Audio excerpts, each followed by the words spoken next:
Shalom Yehuda. Shalom. Baruch Hashem. Ouais, comme on est très proche de la Hila de Rabbi Israël, alors on aurait voulu entendre quelques mots sur Rabbi Israël, puisque tu l'as connu, Nachon? Je l'ai connu un petit peu, oui. Ah, Baruch Hashem. Alors on aurait voulu entendre quelques paroles sur Rabbi Israël. Ah, Bezrat Hashem, Leilou Nishmat Rabbi Israël Dov au dessert. J'ai entendu pas mal et même j'ai vécu pas mal d'histoires formidables avec Rabbi Israël. Des histoires de miracles et de choses qu'il a bien arrangées, mais je ne vous les raconterai pas.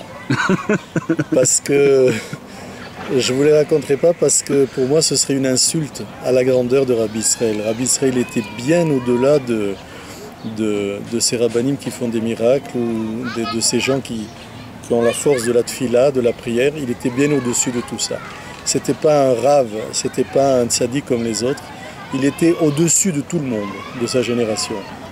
Et moi, ce qui m'intéresse d'essayer de vous transmettre, c'est de montrer comment Rabbi Israël, il a changé les gens. Parce que, en fait, il y a deux sortes de Torah. Il y a la Torah qui est magnifique, on entend des belles histoires, des beaux exemples, mais qui nous laisse exactement comme on était avant. La Torah qui ne change pas la personne, c'est du genre dorénavant sera comme d'habitude. Mais on aime l'écouter, il y a des beaux machalim, il y a des beaux exemples, des belles histoires, des trucs édifiants. Et puis il y a la Torah, la vraie Torah, celle qui change l'homme, qui prend l'homme à l'état où il est et le fait passer à un état supérieur. Et ça, c'est Rabbi Israël savait le faire.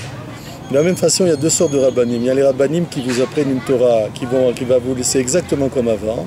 Simplement, on va vous coller une kippa, un chapeau, vous allez manger glatte, vous allez rester exactement la même personne que vous étiez avant. Et puis, il y a les rabbanim qui vous changent en profondeur. Et ça, c'était Rabbi Israël. À travers les conseils de Rabbeinu. Pardon? C'est toujours à travers les conseils de Rabbeinu À travers les conseils de Rabbeinu, mais qu'on ne voyait pas. Ce qu'il y avait d'extraordinaire, et je n'ai pas la réponse à cette question, c'est comment il a fait pour faire ça. Parce que pourquoi? Il ne nous a jamais enseigné, jamais il s'est assis avec nous pour nous donner une leçon sur le Likutei Moharan. Jamais il nous a dit, il nous a cité des passages de Likutei Moharan ou des Sifrei Rabbeinu. Jamais, jamais. Et deuxièmement, il nous a jamais fait la morale. Alors comment il a réussi à nous transformer? Tous ceux qui l'ont connu peuvent attester qu'ils sont d'autres personnes par rapport à ce qu'ils étaient avant de l'avoir connu. Ça, c'est un truc extraordinaire. Comment il a fait ça? C'est comme une université de la rue, une université sans cours, sans professeur, sans examen, sans rien du tout, qui change la personne. C'est un truc absolument incroyable et j'ai pas la réponse à ça. J'ai plusieurs réponses, mais je ne vous les dirai pas parce qu'elles sont personnelles, je ne sais pas si c'est vrai.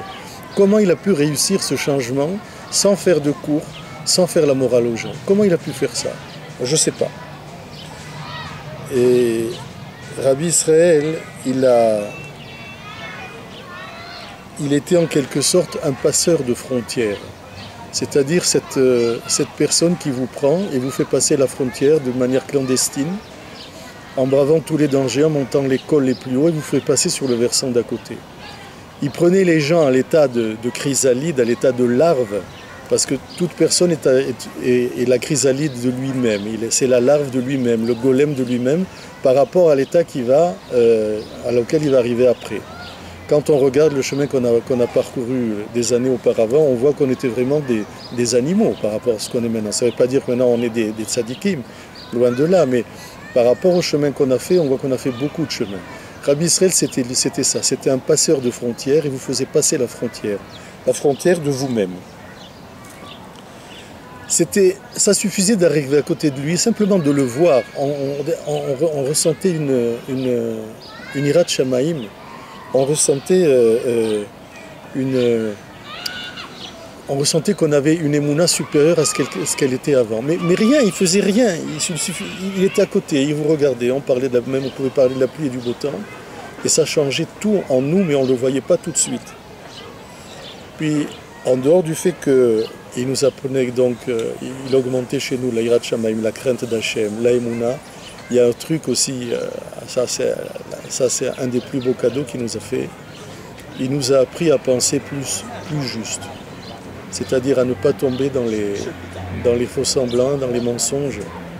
dans lesquels la plupart des gens sont, et même ceux qui étudient la Torah, même ceux qui ont des maîtres dans la Torah, ils ont des schémas de pensée qui sont faux, très très souvent. Et Rabbi Israël, lui, il nous a montré comment penser juste, quel était le date amiti de Rabbeinu sur plusieurs sujets. C'est quoi le date? C'est quoi le date? On va dire l'esprit de connaissance, l'esprit de pouvoir tirer une leçon de choses qu'on n'a pas apprises, la faculté de pouvoir joindre deux choses. Date, ça veut dire aussi, surtout, ça veut dire discriminer, c'est-à-dire faire la différence entre deux choses. Si par exemple je mets deux points très très rapprochés sur un tableau noir, par exemple, à la craie, et que je les regarde de loin, je verrai que c'est un seul point. Mais si je m'approche, je verrai que c'est deux points bien séparés. C'est ça le date, c'est la possibilité de faire la différence entre deux choses très très proches. Et ça, Rabbi Israël, il nous a appris à le faire, il nous a donné des éléments pour le faire, mais sans jamais nous dire quoi faire. C'est ça le truc extraordinaire. Jamais on a entendu Rabbi Israël, t'as mis les tefilines, t'es allé au mikvé, t'as fait ci, t'as fait ça, rien du tout. Le simple fait d'être à côté de lui, la façon dont il nous regarde et il nous parle, c'est ça qui changeait quelque chose en nous, qui faisait un déclic. Rabbi Israël, c'était un tzaddik caché. C'était un tzaddik qui non seulement était caché, mais en plus il faisait tout pour se cacher. C'est-à-dire qu'il faisait tout, et même pour nous qui soi-disant le connaissions, ou l'approchions, ou le côtoyions, même pour nous on avait parfois très souvent des gros doutes, parce qu'il faisait des choses pour nous désarçonner, pour nous décontenancer complètement. Par exemple, voilà, je vais te raconter une petite histoire. Un jour, il est en France pour le mariage de quelqu'un, et le rabbin de la choule, qui fait la choupa, il veut l'honorer en tant que chassid, zaken, etc. Il veut l'honorer de la bracha du kiddush. Mais Rabbi Israël, il prend la coupe. D'abord, il dit qu'il ne veut pas. Bon, enfin, on insiste. Il prend la coupe, et il commence à dire Baruch Ata, et puis il regarde la personne qui, lui, ne connaît pas la bracha. Alors, les gens commencent à le regarder, et il y a un malaise, parce qu'il a la coupe, tout le monde connaît la bracha du kiddush, je me répéterai à Gefet. Et lui, il s'arrête, il n'arrive pas à la dire, il ne veut pas la dire. Et alors, il attend que, et finalement, c'est le Rav, il comprend qu'il faut qu'il lui souffle les mots, et c'est ce qu'il fait. Il lui dit Baruch, Baruch, Ata, Hashem, Elokeinu. Alors, bien sûr que nous qui le connaissions, on n'arrivait pas à se retenir vraiment de rire, mais il y en a un après, il m'a dit mais c'est ça ton Rav? C'est ça le Rav dont tu nous as parlé? Il ne sait même pas faire un kiddush. Il était complètement désarçonné. Et ça, Rabbi Israël le faisait plein de fois il faisait ça. Dis-moi, s'il faisait des choses comme ça, comment tu as découvert que c'était un tzaddik alors? Moi, je n'ai pas découvert. Si j'avais pas eu les préfaces d'un ami qui me l'avait présenté, je crois que je serais tombé dans le panneau comme beaucoup.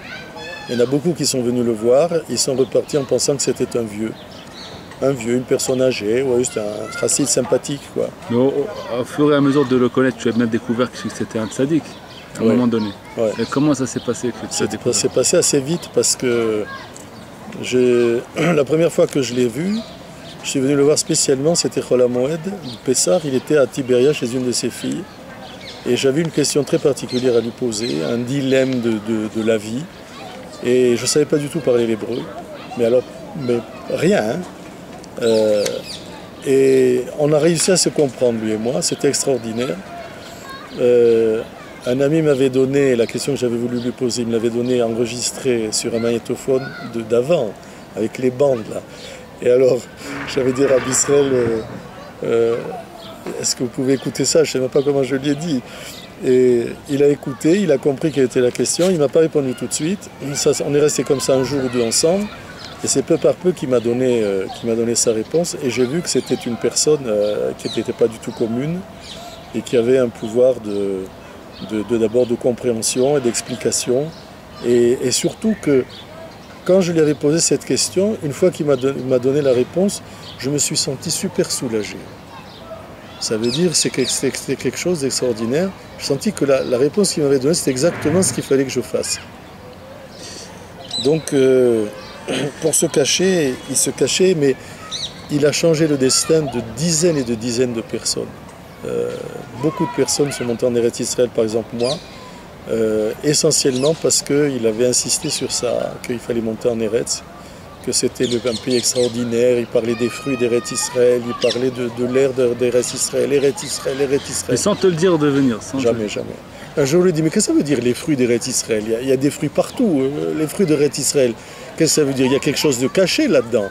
Alors il m'a regardé, il m'a dit, oui, il m'a dit, il y a des choses cachées, mais même les fruits d'Eretz Israël, ils ont un goût spécial.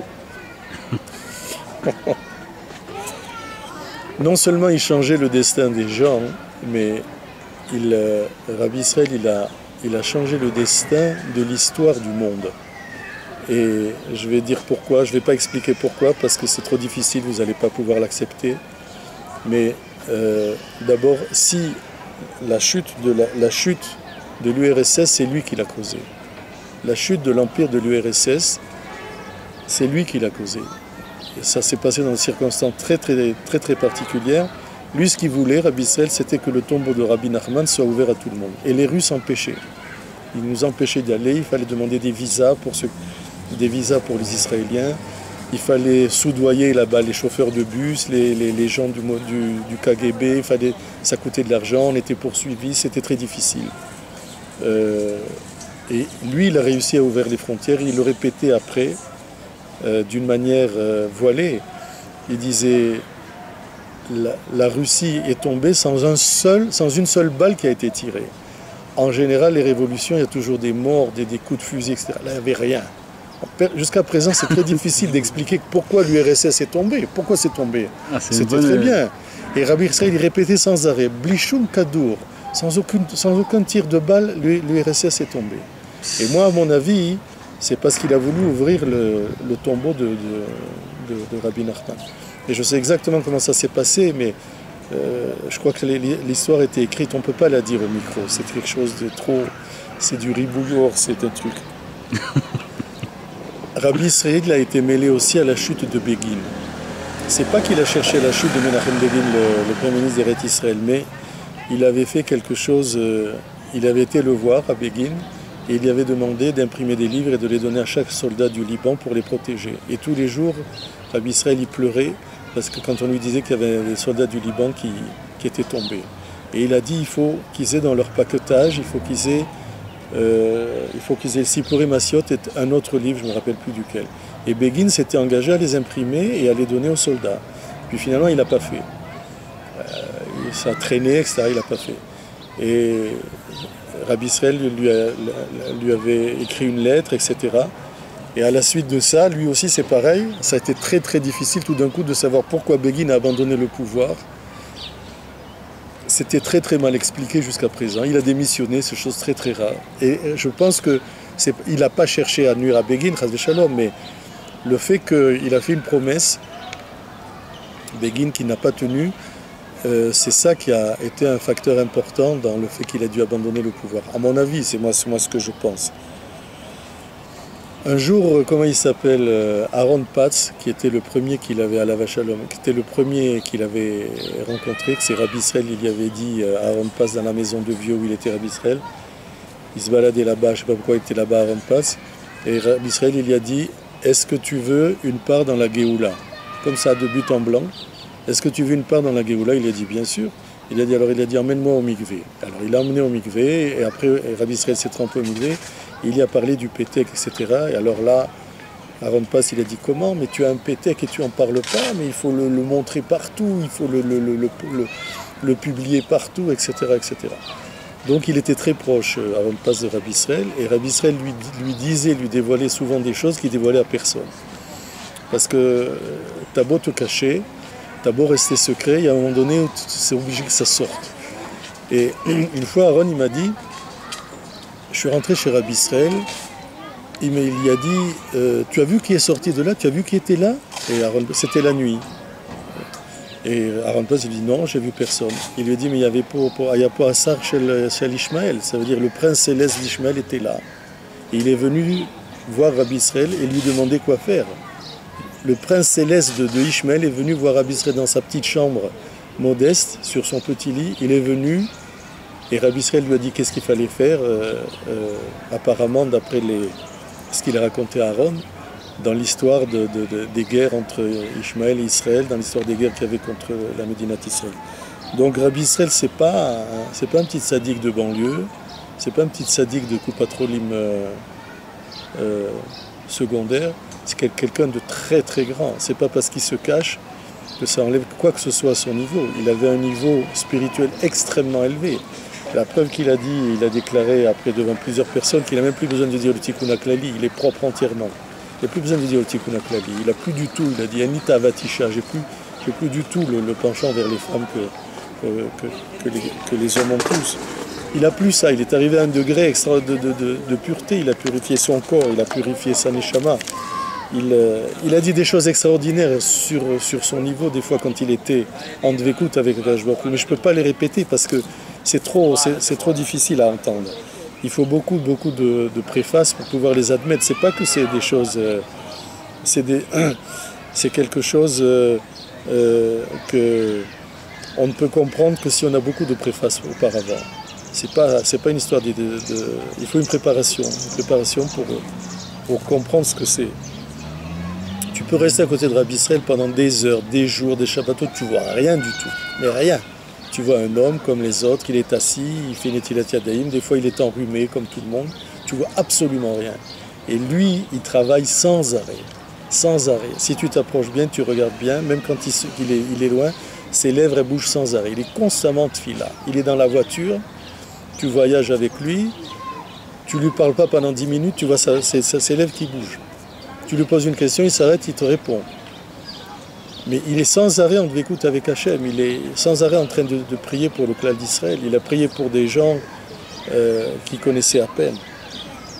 C'est une personne, Rabbi Israël, il n'a pas acquis son niveau parce qu'il est resté des heures et des heures en train d'étudier. Hein. C'est pas comme ça qu'il a acquis son niveau de Tzidkout et de Gadlout.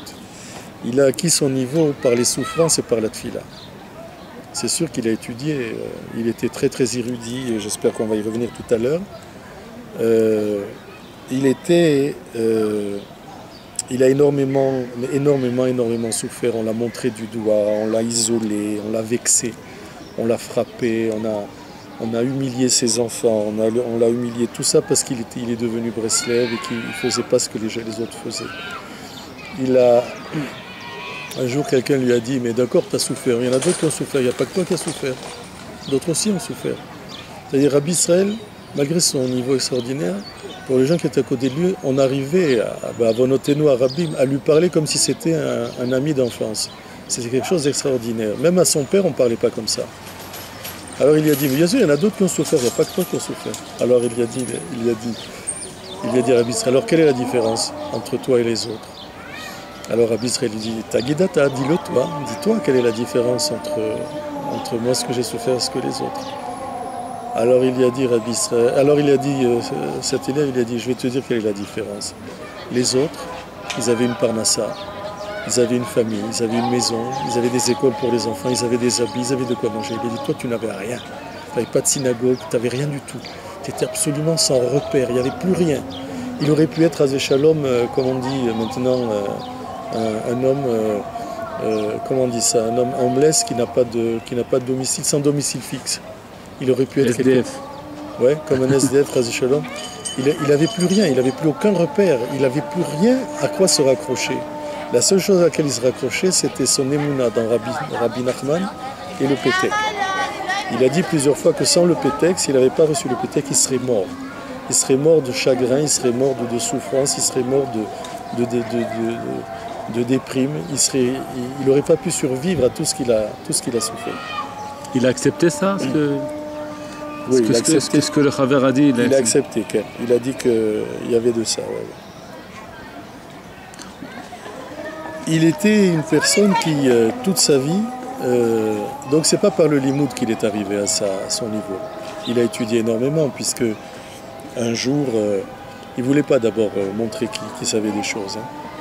Mais moi, je sais que je lui ai posé plusieurs fois des questions d'Alaha. Il m'a dit, je sais pas.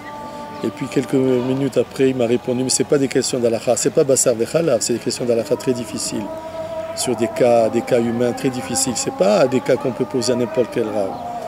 Et quelques temps après, ou même sur le moment, alors la première chose qu'il dit, il dit Anelo Yodea. Alors vas-y, Anelo Yodea, vas-y, attends-toi. Et puis après, il te raconte une petite histoire, alors il te dit un petit remèze. Et j'ai vu que ce qu'il me disait, après quand je demandais la halakha des poskim, etc., des poskim de haut niveau, c'était exactement ce qu'il m'avait dit. Donc j'en ai conclu dans ma petite tête la conclusion qu'il était baki dans la halakha. Et un jour, je reviens de Haramenoukot et je prends quelqu'un en stop, c'est un litaï, et dans la voiture, il voit que j'ai le pétec accroché au rétroviseur. Ah, il me après dit, que Rabbi Israël est niftar. bien après, oui, je revenais d'Haramenoukot sur sa tombe. Ah, il me dit, tu as connu Rabbi Israël? J'ai dit, ouais, un petit peu, j'ai rencontré, tout ça. Il me dit, ouais, je vois que tu as le pétec. J'ai dit, pourquoi toi tu l'as connu? Il me dit, mais bien sûr. Il me dit, moi j'habitais dans le même immeuble que lui, à Givat Shaul. Et il me dit, c'était un homme extraordinaire. J'ai dit, d'accord, et alors? Il me dit, non, il me dit, c'était quelqu'un qui étudiait. C'était un lamdan. Ah, j'ai dit, ah bon, c'était un lamdan, pourquoi tu as étudié avec lui? Il m'a dit, non, je n'ai pas étudié avec lui, mais je sais qu'il étudiait toutes les nuits la Gemara. J'ai dit, comment tu le sais? Il me dit, mais comme il étudiait avec la Mirpeset ouverte, toutes les nuits j'entendais Amar Abaye, Amar Akbara, Amar Zé, Amar... Il étudiait la Gemara la nuit, il avait à ce moment-là peut-être 80 ans, et il était très très baki. D'abord, il connaissait toute la Torah par cœur, puisque quand on faisait la paracha, quand on lisait la paracha Beshabbat, quelqu'un se trompait, il n'avait pas de livre ni rien, tout de suite il le corrigeait. Quelqu'un était au Sefer Torah. Bon. Mais ça, tu peux dire, il y a les personnes âgées qui connaissent la Torah par cœur, ils l'ont tellement écouté, tu peux dire, il y en a pas mal. Mais là, qui connaissait la halakha à ce point-là, il avait le birour, il avait le comment on appelle ça, dis-le toi, comment on dit le birour? Le birour? Il avait la faculté de discerner entre des choses très voisines, de donner de donner la halakha ou de donner un psak, ou dans un problème humain, dans un problème de la vie, dans les dilemmes qu'on a de la vie, les dilemmes de l'existence.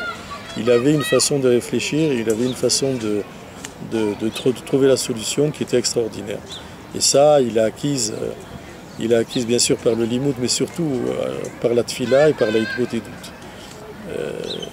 Tous ceux qui ont pu dormir avec lui dans la même chambre, vous voyez qu'avant de s'endormir, il ne s'endormait pas comme ça. Il s'asseyait sur le lit, il s'adossait au mur quand il pouvait le faire. Et il parlait avec Hachem avant de dormir. Il avait fait Arvit et tout, donc c'était pas Arvit qui disait. Il parlait avec Hachem, il faisait le doute avant de dormir. Et ça pouvait durer longtemps, très longtemps. Et puis arrivé Chatzot, on ne sait pas comment, poum, il se levait, mais alors... Même quand on était âgé. Oui, très âgé. Mais il se levait comme un ressort. C'est pas comme nous, on bouge, on a de la peine à se lever des couvertures chaudes, etc. Lui, c'était tac.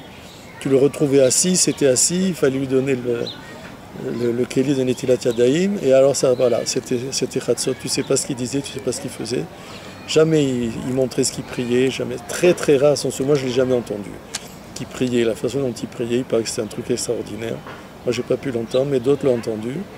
C'était une mélodie extraordinaire. Il fallait qu'il sache qu'il est seul pour pouvoir le faire comme ça.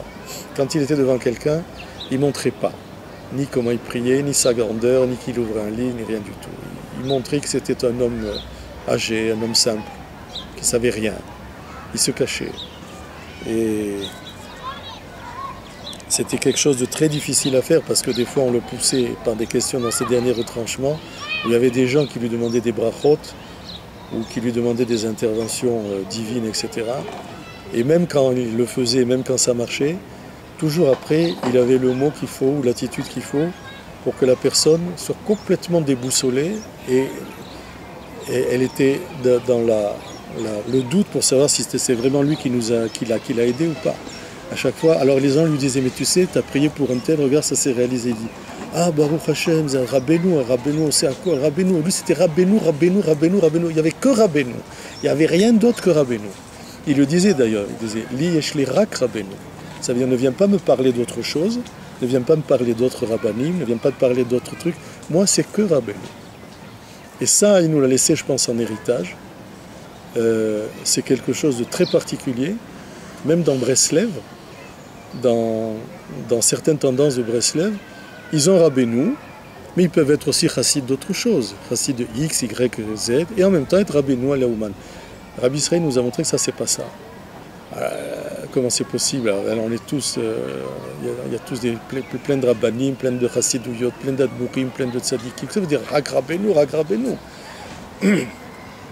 Ça, il nous l'a laissé en héritage que il y a une hiérarchie dans les tzadikim. Les tzadikim ne sont pas tous au même niveau. Et il y en a un qui est au-dessus des autres. Celui qui est au-dessus des autres, c'est Moshe Rabbeinu. Même à l'époque de Moshe Rabbeinu, il y avait Aaron, il y avait Yoshua bin Nun, il y avait Caleb ben Yefouné, il y avait plein de tzadikim d'olim, des monuments, des gens qui pouvaient faire n'importe quoi avec leur tfila. En faisant la tfila, ils obtenaient tout ce qu'ils voulaient d'Hachem. Mais malgré ça, ils étaient tous, entre guillemets, aux ordres de Moshe Rabbeinu. Ça veut dire Moshe Rabbeinu, c'était l'instance supérieure. Il ne pensait jamais être au même niveau que Moshe Rabbeinu. Aaron, par exemple, ou Yoshua bin Nun, ou Caleb ben Yefouné, tous les tzadikim qu'il y avait à son époque, personne ne se mettait à la place de Moshe Rabbeinu. Le seul qui a essayé de le faire, c'est Korach, il a fini dans le Sheol Tartiyot. Mais les autres, ils savaient très bien que